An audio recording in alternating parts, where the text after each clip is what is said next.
बिस्मिल्लाहिर्रहमानिर्रहीम। Dear students, उम्मीद है आप सब खैरियत से होंगे। आज हम डेप्रिसिएशन का क्वेश्चन नंबर 13 करेंगे।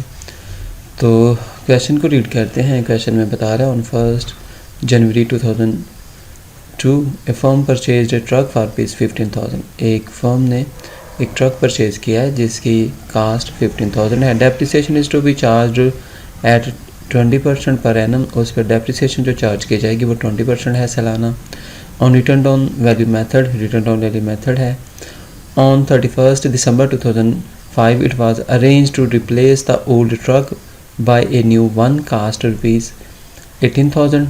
जो ट्रक था वो 31 दिसंबर 2005 को रिप्लेस किया गया है न्यू ट्रक के साथ जिसकी कास्ट 18,000 है।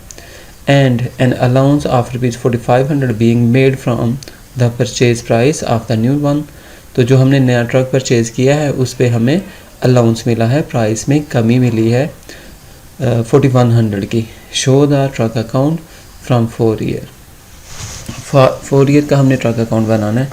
तो सबसे पहले हम ट्रक अकाउंट लिख लेंगे। डेबिट साइड है, क्रेडिट साइड है। डेबिट साइड पे हम सबसे पहले एंट्री पास करेंगे 1 जनवरी 2002, डेट लिखेंगे।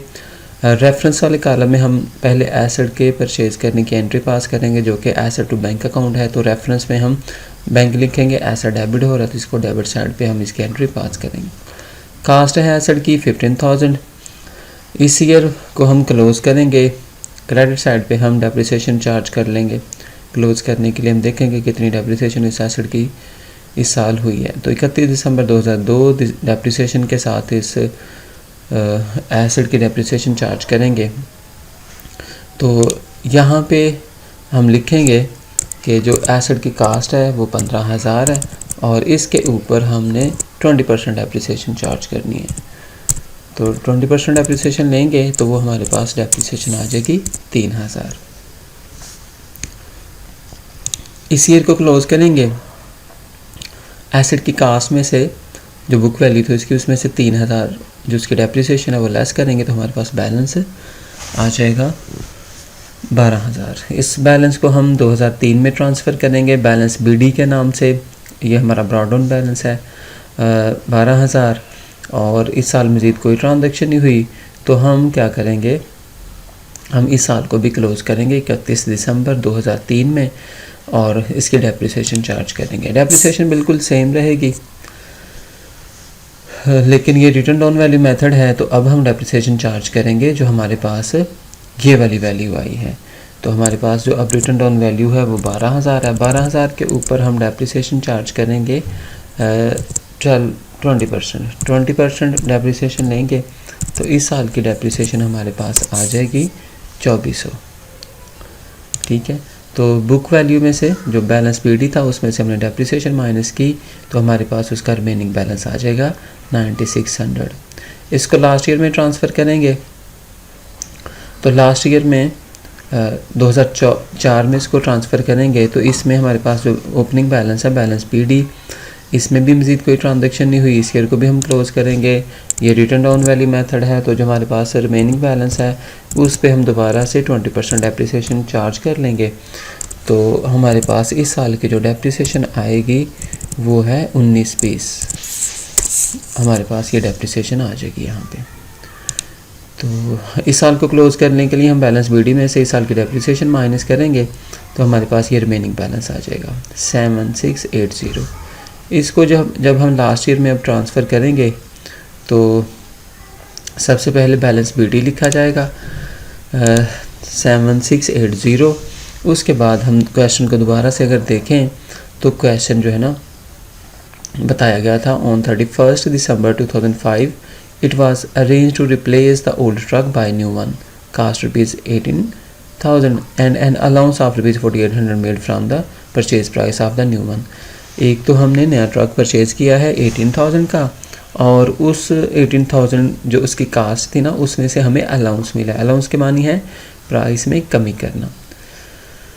तो हम क्या करेंगे, यहाँ पे हम जो एसेट हमने ख़रीदा है वो हमने ख़रीदा है 31 दिसंबर को। तो इट्स मीन कि जो हमारे पास क्लोजिंग बैलेंस था पहले वाले एसेट का, उसकी डेप्रिसिएशन चार्ज होगी, डेप्रिसिएशन चार्ज करेंगे। डेप्रिसिएशन चार्ज करने के लिए हम जो हमारे पास बैलेंस BD था, क्योंकि रिटर्न डाउन वैल्यू मेथड है 7680, उस पर 20% फुल ईयर की डेप्रिसिएशन चार्ज करेंगे और वो बनती है 1536। ये डेप्रिसिएशन है। अब हम ये देखेंगे कि एसेट हमने रिप्लेस किया, मींस के ओल्ड एसेट हमने दिया है, नया एसेट ख़रीदा है और नए एसेट की कास्ट 18,000 है, लेकिन 18,000 हमने फुल पेमेंट नहीं की, हमने परचेज़र से एसेट रिप्लेस किया और उसने हमें हमारे जो नए एसेट की कास्ट है उसमें हमें उसने 4500 पे अलाउंस दे दिया है। 4500 रुपीज़ उसने हमें कमी कर दिया, पैसे छोड़ दिए हैं। तो इसकी वर्किंग हम करके देख लेते हैं, जो कि यहाँ पे मैंने की हुई है। आप देख लें कि हमारे पास 115 को जो बैलेंस आ रहा था ना 7680, वो हमारे पास ये बैलेंस आ रहा था। अब इस पे हमने पूरा साल इसको यूज़ किया तो इसकी डेप्रिसिएशन भी हुई है। इसमें से डेप्रिसिएशन लेस करते हैं, लेस करने के बाद 6144 ये एसेट की रिमेनिंग बुक वैल्यू थी, जो कि 31 दिसंबर 2005 को थी। ठीक है, अगर हमने ये एसेट सेल करना है या एसेट रिप्लेस करना है तो हमें 61,040 रुपये का ये सेल करना चाहिए, या इससे ज़्यादा का करना चाहिए। इससे कम का करेंगे तो लॉस है, इससे ज़्यादा का करेंगे तो फ़ायदा है। अगर सेम प्राइस पे करेंगे तो ना फ़ायदा है ना नुकसान है। तो हम ये देखेंगे कि एसेट को सेल करने पे हमें फ़ायदा हुआ या नुकसान हुआ। तो जो book value remaining book value रहती थी एसेट की वो 6144 थी, लेकिन हमने एसेट को जब रिप्लेस किया ना तो उसके बदले में हमें सिर्फ 4100 का अलाउंस मिला है, 4500 का अलाउंस मिला है। तो 4500 का अलाउंस हम इस बुक वैल्यू में से माइनस करें तो फिर भी हमें 1644 का लॉस हो रहा है, क्योंकि हमने कम अलाउंस लिया है। हमें कम से कम अलाउंस जो लेना चाहिए था वो 6144 लेना चाहिए था। अगर इससे ज़्यादा का अलाउंस मिल जाता तो हमें प्रॉफिट था, फ़ायदा था। तो अभी अलाउंस कम मिला है तो हम जो रिमेनिंग बुक वैल्यू थी उसमें से अलाउंस माइनस करेंगे तो 1644 का हमें लॉस है। तो लॉस की एंट्री हमें क्रेडिट साइड पे पास करते हैं। ये लॉस कैसे आया है, 6144 लास्ट बुक वैल्यू थी, उसमें से हमने अलाउंस माइनस किया तो ये हमारा लॉस निकल आएगा। लेकिन इस साइड पे हमने जो एसेट परचेज़ किया है ना, ये डबल इफेक्ट हुआ है इस अलाउंस का, डबल एंट्री सिस्टम के तहत हुआ ये है कि हमने जो एसेट परचेज़ किया था ना वो 18,000 का था, लेकिन 18,000 हमने पूरे नहीं दिए, उसमें से हमने 4500 कम दिए, अलाउंस मिला हमने। तो 18,000 में से 4500 माइनस करके रिमेनिंग जो हम एसेट की कास्ट लिखेंगे ना वो 13,500 लिखेंगे, क्योंकि हमने 18,000 पूरा नहीं दिया। तो इसकी जर्नल एंट्री अगर आप देखेंगे तो उसमें क्या है कि हमने एक एसेट परचेज़ किया है, लेकिन उस एसेट की जो टोटल कास्ट थी वो 18,000 अगर बन रही है तो 18,000 में से अलाउंस जो कि हमारी इनकम है, हमें प्रॉफिट हुआ, हमें फ़ायदा हुआ, हमारा रेवेन्यू है, तो एसेट डेबिट होगा, ठीक है, 18,000 से। और जो हम बैंक से पैसे हमारे चाहेंगे वो 13,500 जाएगा। क्यों? क्योंकि 4500 का हमें उसमें अलाउंस भी मिलेगा, अलाउंस भी क्रेडिट होगा। ये इसकी जर्नल एंट्री पास होती है।